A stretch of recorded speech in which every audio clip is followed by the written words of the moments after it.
गढ़ शपथ नेबा चलतु बंधु माने समस्त को निवेदन करी भारत को श्रेष्ठ विकसित देश में परिणत करने आज शपथ नेबा आमे होउची देशर भविष्य शिशु माने हसिले दुनिया हसिब शिशु माने होउचंती देशर जागृत प्रहरी सेमान को जगैया पड़ो से आमको गठन करिया आमर गुरु दायित्व रही से भविष्य कर्णधार students are backbone of our country से शिक्षित हेले देश उन्नति पथरे विकसित होबार असुविधा हम नहीं आमर स्वप्न राम राज्य अधूरा जो राम राज्य पहुँचबार अल्प समय बेसी समय लगे ना तेणु आमको निजक बदलवा पड़ो be the change you want to see in the world अर्थात निजे आगे परिवर्तन हेले जाइए आम यही परिवर्तन संभव हो पार देश में विभिन्न समस्या को आमको लड़वा पड़ो बेकारी समस्या दुर्नीति समस्या आम निरक्षरता समस्या दारिद्र्य समस्या आमर बड़ बड़ समस्या आम पाखे उंकी मारी से आम शिक्षा क्षेत्र में आगे आमको श्रेष्ठ विकसित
तम साधारणतंत्र दिवस अवसर में उपस्थित थिबा मान्यवर सरपंच महोदय एवं तांकर सदस्य वृंद एवं आम युवक संघर संपादक सदस्य वृंद तथा आमर राजस्व अधिकारी वृंद एवं विभिन्न विद्यालय आसथिबा शिक्षक शिक्षयित्री वृंद एवं सम्मानास्पद पूजनीय आम भीमपुर ग्रामवासी सुधीजन सज्जन मंडली समस्त को यही पवित्र साधारणतंत्र दिवस अवसर में हार्दिक अभिनंदन और शुभेच्छा जनाऊँगी।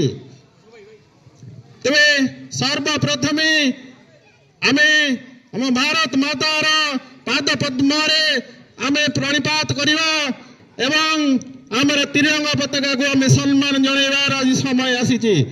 एई पवित्र दिन रे समस्त को मो शुभकामना जणाउची। समस्त को जणाथिबा जे आजिर दिन होची एक स्मरणीय दिन, पवित्र दिन, आनंदर दिन, खुशीर दिन, उत्साहर दिन। आज आम गर्वर सहित 76तम साधारणतंत्र दिवस पालन करिवार गर्व आम गर्वियन। समस्ते को जनाची आम देश 1947 मसीहा अगस्ट मास 15 तारिख रे स्वाधीन होता सत्य, किंतु श्रृंखलित शासन पाई आमको किसी आईन कानून जଣା नथिला। तेणु धन्यवाद देवी से महापुरुष को, से महान आत्मा को, बा जी कि आमको शासन खसड़ा बा संविधान प्रणेता बोली जनक बोली को डॉक्टर बी.आर. अम्बेडकर। तांकर दीर्घ 2 वर्ष 11 मास 18 दिन अक्रांत परिश्रम फल एक विधिवत भाव में आईन खसड़ा आमको देइचंती, जहाँ फल आज आम भारतर शीर्ष स्थान में पहुंचवाक जाऊँ। भारत एक श्रेष्ठ विकसित राज्य विकसित देश में परिणत होगा जाऊँगी। तेणु आम आज प्रति क्षेत्र में शिक्षा क्षेत्र, शिक्षा, स्वास्थ्य, गमनागमन, क्रीड़ा, विशेषकर साइंस और टेक्नोलोजी रे आम आज शीर्ष स्थान को पहुंचवाक जाऊँ। भारत उन्नतिर शेष सीमा को पहुंची। उदाहरण देवी निकट भविष्य में चंद्रायन अभियान रे कौन सी देश दक्षिण मेरे पहुंची पारि ना, आम से पहुंचार गौरव अर्जन कर दक्षता हासिल करूँ।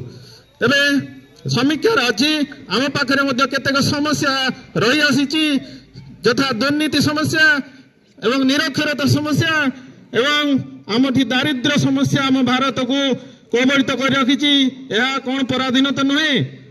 तेणु यही पराधीनता को आमको लड़ाक हम। मैंने कौ मैंने लड़े आम पाखे अच्छा जो कोनाकोनी समस्त भारतीय मानक से जागृत करने से आमको शिखेबा से तालीम देवाक जे से दिने भविष्य नागरिक हे। आज शिशु आसंत काली भविष्य सूर्यर सकाल। तेणु शिशु हसिले दुनिया हसब। यही शिशु मुखरे आमको से भाया देश प्रेम बन्नी जल पड़ो। भारत